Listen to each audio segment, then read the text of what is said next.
The Legend of Zelda Skyward Sword HD, also known as... Why would I, a Nintendo fan, indulge in Nintendo overpricing a bare-bones remaster of a flawed game? Point made. You know, a lot of people use Skyward Sword HD as an example of Nintendo being too greedy with their products these days. This was where you drew the line? Listen, they aren't in the right, but I just find it strange how people act like this is new territory for Nintendo, or how other companies don't do this as well. This isn't the Nintendo I grew up loving. Yeah, because you weren't paying attention back then. Now, Skyward Sword HD being $60, yeah, that's absolutely ridiculous. Wind Waker HD on Wii U costs $50 and received so many more improvements and a much more significant graphical upgrade. The Twilight Princess HD on Wii U was $60, but came bundled with an amiibo and also received numerous improvements and facelifts. Skyward Sword HD looks like you ran Skyward Sword through a Wii emulator and increased the resolution, and most of the improvements discussed prior to launch felt like basic ROM hacks. Oh, the cutscenes are skippable. It auto-saves. I could do that in an afternoon. It's 9 p.m., I'll just start tomorrow. To be fair, closer to the game's release, Nintendo started to share new information on legitimate improvements to speed up the game's pace, which was very reassuring. Why did it take them 5 months? Well, regardless, I was right there at launch, buying my $60 game with my $80 controllers and $25 figurine. It's a good thing I've been saving up since 2011. Skyward Sword HD, a remaster of one of the more controversial Zelda titles. To be fair, there is that fabled Zelda cycle where a certain game becomes the punching bag for a couple years, and then it's reevaluated and is now the hip game to like.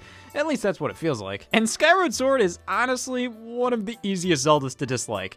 I mean, motion controls required, linear design, backtracking, too many tutorials. Saying Skyward Sword is your least favorite Zelda is like saying you don't care for Stalin. Now, having motion controls required isn't automatically a bad thing. Same with the linear design, the backtracking, the amount of tutorials, but Skyward Sword was the 5th 3D Zelda over a course of nearly 15 years. People understood the rigmarole at this point, and because of that, a lot of these elements felt like downgrades. This almost felt like a dumbed-down Twilight Princess or Wind Waker with how linear things were and how hand-holdy it could be, and the motion controls just did not help things. I've seen so many conflicting reports of people saying the controls didn't work in the slightest, or they worked perfectly. I personally didn't have a problem with them, but the amount of people who did, that shouldn't be overlooked. Maybe they were controlling it wrong, maybe their controllers were malfunctioning, but those problems still add to the game's reliance on motion controls being problematic. The fact is, there was always room for problems to pop up with this control scheme. With that being said, I personally never had much of a problem with Skyward Sword. The motion controls always worked well for me, and I didn't mind the linear design. In my opinion, if a game is linear,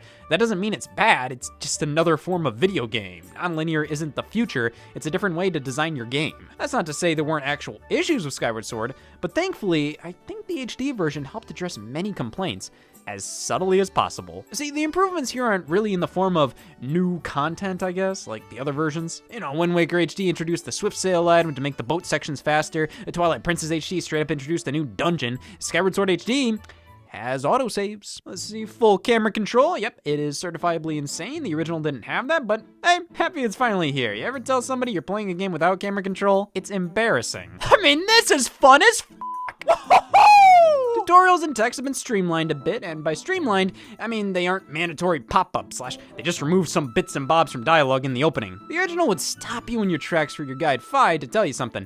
When you'd collect an item, even if you've already collected it before to describe itself, the opening tutorial dragged on a bit. It definitely turned off some people. Now, Phi's appearances have been greatly reduced, and they basically made most of them optional. Once an item is described to you, never again does it come up, and the tutorial, they basically just cut a bunch of superfluous dialogue. But that technically makes this not a definitive version. It ain't Skyward Sword without the word the. Autosaving wasn't a complaint I ever had about the original game, but I'll take it. I'm autosaving and controlling the camera like some sort of anti-bitch. The frame rate has gone from 30 frames to 60 frames per second, which is definitely a considerable upgrade, but it pales in comparison to the addition of traditional button controls. They stink. Yeah, like it or not, Skyward Sword was designed around motion controls, and while you can still play with them via 2 Joy-Con, you can also play with standard sticks and buttons, using the right analog stick to control your sword. This just feels clunky and unnatural to me. Plus, that camera control you now have, while playing with buttons, you have to hold down the shoulder button to move the camera. It's a nuisance. So I always play this game with motion controls, but even then, God, I think they're worse than the Wii version. The Joy-Con desync constantly, and I have to recalibrate, especially especially when using items. Motion controls in Skyward Sword are already only necessary for the combat. Using any of the items, they shoehorn motion control in those just to say they did it. Motion control is the theme of the Zelda game, so everything has to use it. Yeah, like this is the optimal way to play. Practically anything outside of combat, I switch over to button controls, which I think it's nice you can do that on the fly, but the amount of times I've gone into this damn menu may make me think otherwise. I wish you could customize the controls a bit more. Motion for swordplay, buttons for items in the loft wing sections, that's how I want it. But in the end, both methods of control falter in my opinion. The original Wii version had its problems, but the Wii Remote Plus was much more consistent than the Joy-Con. So yes, I do think the original has better motion controls.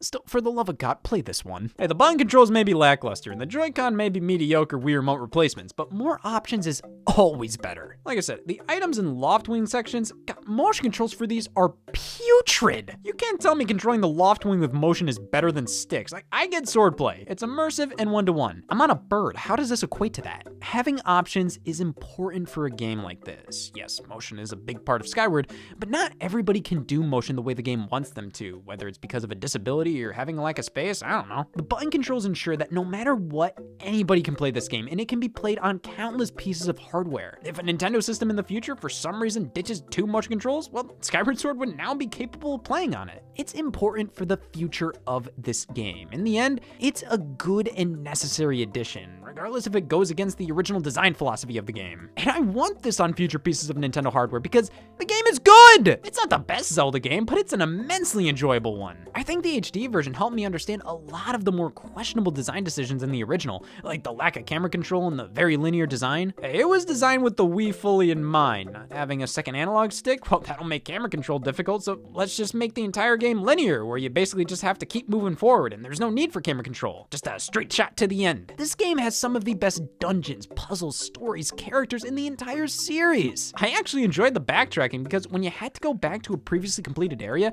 usually a newly acquired item would open up a new path, and it's so large, it's like, where were you hiding this whole time? Kind of feels a little like Metroid because of that. I think this game is really quite excellent, and the HD version, as flawed as it may be at times, it is the best way to play and makes it easier than ever to appreciate the game for what it is. I do wish more was done to it. This doesn't feel like Skyward Sword fixed and remade to be the best game it could possibly be. It feels more like just a way to play Skyward Sword on Switch. But that shouldn't stop you from giving it a try. It may not be the best Zelda game, but it's a damn good one and the best version of it.